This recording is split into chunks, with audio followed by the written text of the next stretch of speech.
여호수아 10장 16절부터 27절 말씀 마음을 집중하시고 함께 읽어봅니다. 그 다섯 왕들이 도망하여 막게다의 굴에 숨었더니 어떤 사람이 여호수아에게 고하여 이르되 막게다의 굴에 그 다섯 왕들이 숨은 것을 발견하였나이다 하니 여호수아가 이르되 굴 어귀에 큰 돌을 굴려 막고 사람을 그 곁에 두어 그들을 지키게 하고 너희는 지체하지 말고 너희 대적의 뒤를 따라가 그 후군을 쳐서 그들이 자기들의 성읍에 들어가지 못하게 하라. 너희 하나님 여호와께서 그들을 너희 손에 넘겨주셨느니라 하고 여호수아와 이스라엘 자손이 그들을 크게 사륙하여 거의 멸하고 그 남은 몇 사람은 견고한 성들로 들어간 고로 모든 백성이 평안히 막게다 진영으로 돌아와 여호수아에게 이르렀더니 혀를 놀려 이스라엘 자손을 대적하는 자가 없었더라. 그때에 여호수아가 이르되 굴 어귀를 열고 그 굴에서 그 다섯 왕들을 내게로 끌어내라 하매 그들이 그대로 하여 그 다섯 왕들 곧 예루살렘 왕과 헤브론 왕과 야르무드 왕과 라기스 왕과 에글론 왕을 굴에서 그에게로 끌어내니라. 그 왕들을 여호수아에게로 끌어내매 여호수아가 이스라엘 모든 사람을 부르고 자기와 함께 갔던 지휘관들에게 이르되 가까이 와서 이 왕들의 목을 발로 밟으라 하매 그들이 가까이 가서 그들의 목을 밟으매 여호수아가 그들에게 이르되 두려워하지 말며 놀라지 말고 강하고 담대하라. 너희가 맞서서 싸우는 모든 대적에게 여호와께서 다 이와 같이 하시리라 하고 그 후에 여호수아가 그 왕들을 쳐 죽여 다섯 나무에 매달고 저녁까지 나무에 달린 채로 두었다가 해질 때에 여호수아가 명령하매 그들의 시체를 나무에서 내려 그들이 숨었던 굴 안에 던지고 굴 어귀를 큰 돌로 막았더니 오늘까지 그대로 있더라. 아멘. 여호수아 10장에서 여호수아의 그 군대와 그 이스라엘과 화친을 맺었던 기브온 사람들, 그들 성을 구원하는 그 장면이 이 본문에 기록이 되어 있습니다. 그런데 그 예루살렘의 왕을 중심으로 그 다섯 왕들이 합세해서 길라성을 치려고 했지만은 사전에 여호수아가 밤새도록 사흘길을 하룻밤새 그 성 기브온 성으로 이제 올라간 것이죠. 그리고 그 전쟁을 승리로 이끄는데 이제 마지막 수습하는 과정입니다. 오늘 읽은 16절에 보면은 그 다섯 왕들이 도망하여 막게다 굴 속에 숨었다 하는 거예요. 그렇지만은 여러분이 전쟁의 상식으로 보면 최고 지도자들이잖아요, 왕들은. 그렇다면은 이 왕들이 다섯 명이 한 동굴에 숨는다는 것 자체가 얼마나 어리석은 일입니까? 각자 뿔뿔이 흩어져야 그게 살 길을 찾는 것이지, 한 동굴 속에 같이 숨어 있으면 그 한 번에 다 일망타진을 받을 수밖에 없는 거예요. 그는 죽을 길을 그들이 찾아 들어간 것입니다. 그런데 17절에 보니까 또 어떤 사람이 그 숨은 것을 발견하고 여호수아에게 가서 고한 거예요. 그래서 오늘 제목은 숨은 것을 발견하라 하는 거예요. 그런데 그 숨은 것을 하나님은요 찾아내신다고요. 이미 이 7장에서 보면은 아이성 전투에 패배했던 원인은 아간의 숨은 죄, 은밀하게 숨겨놓은 죄 때문에 그 전체가 그 전쟁에서 졌던 것이죠. 그때 강조했던 게 우리 속에도 숨겨둔 죄, 이건 반드시 하나님이 뒤집어 놓습니다. 그러니까 여러분 이거 해결해야 돼요. 계속 강조하지만 여러분이 마음에 숨은 죄가 있으면 그걸 어떻게 할 수 있을까요? 불안하다고요. 두렵다고요. 그러니까 여러분이 왠지 삶 속에서 막연한 불안함과 막연한 두려움이 있다면 아직 여러분 속에 해결되지 않은 은밀한 죄가 있을 수도 있어요. 그러니까 그거 여러분이 믿음으로 발견해야 됩니다. 하나님은 우리가 잘못한 것, 우리의 죄를 지은 것, 숨겨놓은 것, 그거 다 발견하신다고요. 또 우리가 믿음으로 그거 발견하도록 하신다고요. 그거 해결해야 된다고요. 이렇게 대화하다 보면은 저는 대충 눈치를 채요. 대개 보면 대화하다 보면 그 믿음이 여러분의 대화 속에 다 묻어 나옵니다. 이분이 기도하는 사람인지 기도 안 하는 사람인지 대화하다 보면 다 드러나요. 그러나 면전에서 당신 기도 안 한다고 말할 수 없으니까 말을 안 할 뿐이지 여러분의 표정과 대화와 삶 속에 다 나와요. 여러분 잘 생각하셔야 돼요. 아직도 내게 불평하고 불만하고 원망하고 남 탓하고 남의 말 하기 좋아하는 사람들은 왜 그런 줄 아세요? 아직 여러분 속에 회개의 영이 임하지 않아서 그래요. 회개의 영이 임한 사람은 정말 하나님을 두려워하고요, 그렇게 함부로 안 합니다. 그는 뭐냐면 아직 내가 회개가 안 됐기 때문에 그런 현상들이 자꾸 나오는 거예요. 그거를 여러분 빨리 눈치채고 회개의 영을 하나님께 구하셔야 돼요. 하나님은 은밀한 죄 그냥 두지 않아요. 은밀한 죄 묻어두면 절대로 여러분 복받지 못합니다. 그러니까 이 은밀한 죄는 반드시 해결해야 돼요. 그거 여러분 기도하셔야 됩니다. 그거 전체 중요하고, 두 번째로 하나님도 감추어 두신다고요. 숨겨 두셔요. 여러분 마태복음 13장 44절에 보면은 예수님이 비유에 말씀하시죠. 천국은 마치 밭에 감추인 보화와 같다. 하나님이 천국도 감추어 두신다는 거예요. 이 땅에 천국의 모형을 감추어 두신 두 개가 뭐냐면 가정과 교회입니다. 감추어 두셨기 때문에 가정의 소중함, 교회의 소중함을 왜 몰라요? 가려져서 감춰져서 모르는 거예요. 믿음으로 발견한 사람들은 가정과 교회를 함부로 하지 않아요. 근데 왜 그럴까요? 거기에 천국을 감춰 놓은 거를 믿음의 눈으로 아직 모르기 때문에 가정을 소홀히 여기는 거예요. 그리고 교회 알기를 우습게 하는 거예요. 그런데 그 감추어진 보화를 믿음의 눈으로 발견한 사람은 절대로 함부로 안 합니다. 가정 속에서 천국을 발견하고 교회 안에서 천국을 발견하는 거예요. 왜 또 하나님이 이렇게 감춰두신 줄 아세요? 하나님은 우리 앞에 드러나게 하시기 위해서요.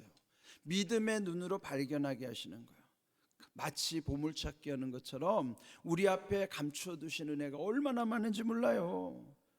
이사야 45장 3절 말씀 한번 읽고 가겠습니다. 내게 흑암 중에 보아와 은밀한 곳에 숨은 재물을 주어 내 이름을 부르는 자가 나 여호와 이스라엘의 하나님인 줄을 내가 알게 하리라. 이거는요 고레스 왕에게 하나님이 주신 말씀인데, 이게 오늘 믿음으로 우리에게도 받아야 되는 말씀이에요. 그 뭘까요? 흑암 중 보화라는 게 뭐예요? 감추어진 보화라는 얘기예요. 깜깜한데 뭐가 보여요? 근데 거기에 주님이 숨겨놓은 보화가 있다는 거예요. 분명한 은밀한 곳, 그것도 숨겨진 곳이에요.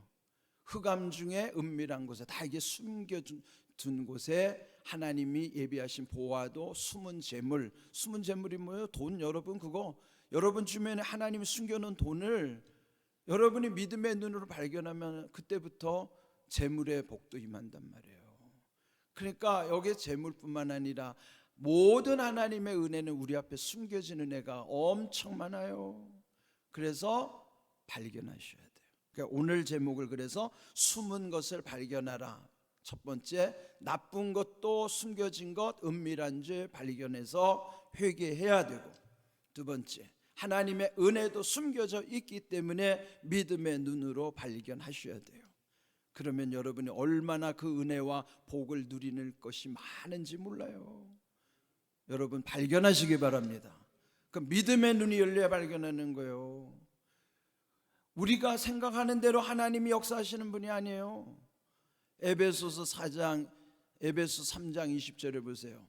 우리가 생각하는 것보다도, 우리가 구하는 것보다도 하나님은 더 많은 것을, 우리가 상상할 수 없는 것을 하나님은 예비하고 계시다고 말씀하시잖아요.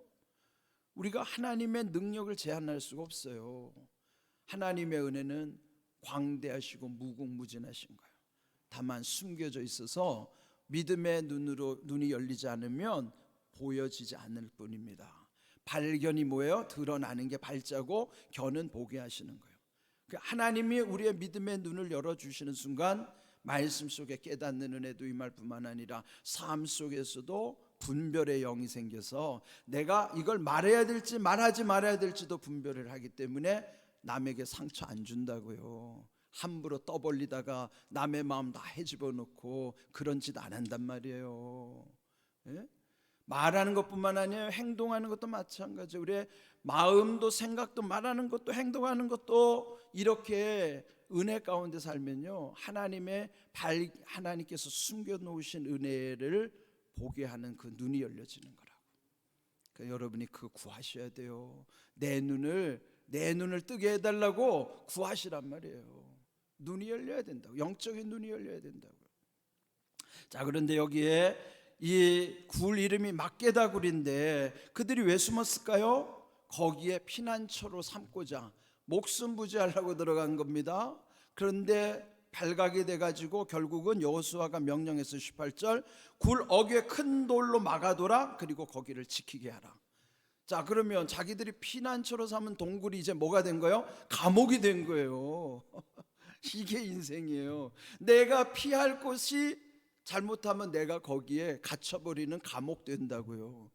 되게 뭘 피하는 여러분이 피하는 곳이 뭐예요? 되게 어디 뒤에 숨으려고 그래요?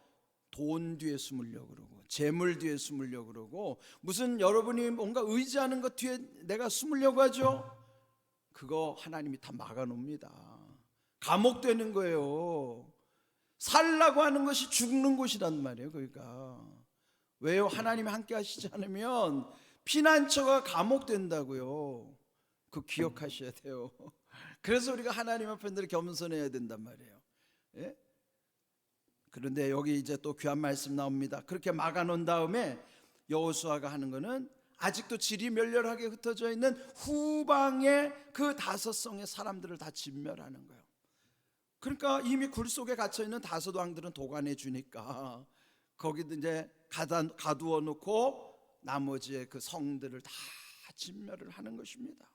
그리고 난 다음에 여기서 이제 21절을 보면은 모든 백성이 평안히 막게다 진영으로 돌아왔다. 그게 뭐예요? 전쟁 중에 평안할 수가 있어요? 그런데 전쟁 중에도 하나님이 함께 하시니까 아무도 죽지 않고 하나님이 싸워주시니까 아무도 희생당하지 않고 그 전쟁 중에도 평안히 돌아오게 하시는 거예요. 하나님이 함께 하셔야 평안한 거예요. 우리가 편안하다고 해서 편해지는 게 아닙니다. 하나님이 함께 하셔야 평안한 거예요. 여러분이 무슨 일을 하든지 전쟁 같은 공포가 우리에겐 최악의 공포인데 그 가운데도 하나님이 함께 하시니까 평안한 거라고요. 하나님이 함께 하셔야만 평안한 거예요. 그렇지 않으면 그 불안함과 두려움에서 우리가 피할 수가 없어요. 자, 이런 귀한 다음에 그 다음에 갇혀있는 왕들을 끌어내게 하고 그 전투에 참여했던 지휘관들로 하여금 왕들의 목을 밟으라는 거예요. 여러분 생각해보세요. 그 지휘관들이 그동안에 얼마나 많은 그 열등감, 그 자기들을 보면 얼마나 초라합니까? 그런데 이제는 그 나라의 왕들의 목을 밟을 정도로, 그럼 얼마나 담대해지겠어요. 그러면서 이렇게 목을 밟게 하면서 25절 여호수아가 그들에게 말하기를 두려워하지 말며 놀라지 말고 강하고 담대하라. 여호수아가 그 지휘관들에게 말하는 거예요. 근데 이 말은 누가 먼저 말씀하셨죠? 여호수아 1장 6절 9절에 보면 하나님이 이전에 여호수아에게 반복하여 강조했던 말씀이에요. 그럼 뭐예요? 여호수아는 하나님께로부터 받은 말씀을 잊어버리지 않고 그 말씀을 가지고 그 지휘관들에게도 그대로 전해주는 거예요. 왜? 자기가 하나님께로부터 받은 말씀이고 체험한 말씀이기 때문에 그들에게도 담대하게 증거할 수 있는 거예요. 자기가 체험한 말씀을 담대하게 전할 수 있는 거예요. 그러니까 여러분도 말씀을 체험해야만 그게 간증으로 나타나는 거예요. 그러니까 여기 여호수아가 그 지휘관들에게 두려워하지 말라. 왜 그랬어요? 두려우니까. 또 놀랄 수밖에 없지만은 그러나 두려워하지 말며 놀라지 말고 강하고 담대하라. 하나님이 여호수아에게 주신 말씀을 여호수아는 또 그 지휘관들에게 말해주는 거예요. 그러니까 은혜 받은 말씀이 이렇게 계속 흘러가게 하시는 거예요. 그러니까 여러분이 먼저 은혜 받아야 그 말씀이 흘러가지, 은혜 받지 않으면 그 말씀은 여러분을 통해서 흘러가지 않아요. 여호수아가 하나님께 받은 은혜의 말씀이기 때문에 지휘관들에게도 담대하게 전했던 것처럼 목사도 마찬가지예요. 하나님의 말씀 내가 경험 안 하면 여러분에게 이렇게 담대히 외칠 수가 없다고요. 먼저 내가 은혜를 경험해야지만 그 말씀의 은혜가 흘러가는 거예요. 그러니까 여러분도 은혜를 체험해야 그 말씀이, 여러분이 은혜 받은 말씀이 여러분을 통해서 말씀이 필요한 사람들에게 흘러가는 거예요. 오늘 중요한 거 하나 기억합시다.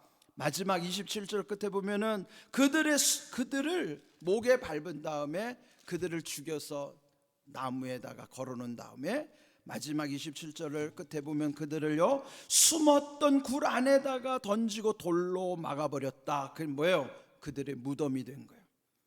잘 보세요. 처음에 그 동굴이 무슨 동굴이에요? 피난처였어요. 그 다음은요 돌로 막아놓으니까 감옥이 됐어요. 그 다음은요 무덤이 된 거예요. 이게 세상에서는 이런 겁니다. 하나님을 의지하지 않고 세상을 의지하게 되면은 그것이 감옥되고 그것이 거기에서 자기가 죽는 무덤 되는 거예요. 그게 얼마나 비참해요. 살려고 갔던 것이 갇혀버렸다가 죽는 무덤이 됐다고 하는 거예요. 이게 우리 인생의 비참함을 보여주시는 인생의 말로에 대해서 하나님이 우리에게 교훈해 주시는 거예요. 그러면은 어떻게 해야 될까요? 시편, 오늘 하나 봅시다. 시편 57편 1절, 이게 다윗의 고백인데 한번 읽어봅니다. 하나님이여 내게 은혜를 베푸소서, 내게 은혜를 베푸소서. 내 영혼이 주께로 피하되 주의 날개 그늘 아래서 이 재앙들이 지나가기까지 피하리이다. 어디 피해야 돼요? 주님께 피해야 돼요. 하나님께 피하는 사람이 사는 거예요. 하나님께 피하는 사람만이 하나님이 지켜주시는 거예요. 동굴 속에 거기 살려고 들어갔다가 갇혀버리고 결국은 무덤되는 곳, 그런 인생으로 끝나는 세상 사람들 얼마나 많아요. 세상의 결론은 그렇게 간다고요. 그러나 하나님은 살 길을 열어주시는 거예요. 하나님께 나오는 사람을 피하게 하시는 거예요. 여러분 먼저 회개의 영을 구하세요. 은밀한 죄 여러분 다 그거 통회하셔야 된다고. 통회가 뭔지 알아요? 고통을 느끼면서 회개하는 게 통회라고요. 통회하셔야 살아납니다. 그래야 여러분이 이제 더 이상 죄 안 져요. 모르고 짓는 죄는 지을 수 있어도 알고 짓는 죄는 안 짓는다고요. 그런데 통회하지 않았기 때문에 알고도 버젓이 죄 짓는단 말이에요. 내가 이런 말하면 이거 죄라는 거 알면서 다 죄 짓고 살아요. 왜요? 아직 은밀한 죄가 해결이 안 됐어요. 하나님을 두려워하지 않으니까 그런단 말이에요. 잘 생각하셔야 돼요. 이 귀한 말씀 붙잡고 오늘 우리에게도 말씀대로 이루어지는 은혜와 복 체험하셔야 돼요. 그리고 누리셔야 돼요. 그런 은혜가 임하기를 주님의 이름으로 축복합니다. 아멘.